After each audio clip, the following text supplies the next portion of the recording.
সুষ্ঠুভাবে জাতীয় নির্বাচনটা হোক, তার আগে আসলে আরেকটা গণভোট আয়োজনের প্রেক্ষাপট কি আছে? তাহলে এটা নিয়ে যদি আমরা রাস্তায় নেমে যাই, রাস্তায় আন্দোলন সংগ্রাম শুরু করি, এই মুহূর্তে আসলে দুটো ভোটের বাস্তবতা নাই।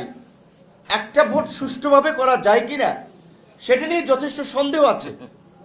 আজকে যে আমরা জাতীয় নির্বাচনের কথা বলছি, সেই জাতীয় নির্বাচনে যখন তফসিল ঘোষণা করবে সেই সময় চিত্রটা কি হবে আপনারা যদি একটু চিন্তা করেন।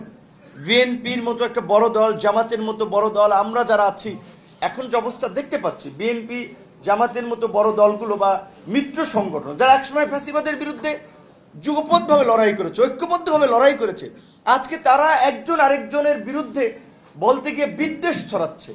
এমনকি শুধু বিদ্বেষ না, সেই পুরানো বলা চলে আওয়ামী বয়ানের অনেক কথাবার্তা আমরা প্রতিষ্ঠিত করে দিচ্ছি আমাদের কথাবার্তার মাধ্যমে। তাহলে আমাদের মিত্রদের মধ্যে যদি এই ধরনের একটা বিভাজন এবং বিভেদ থাকে, তাহলে নির্বাচন বানচাল করার জন্য কিংবা ফ্যাসিবাদকে ফিরে আসার জন্য অন্যদের তো লাগবে না।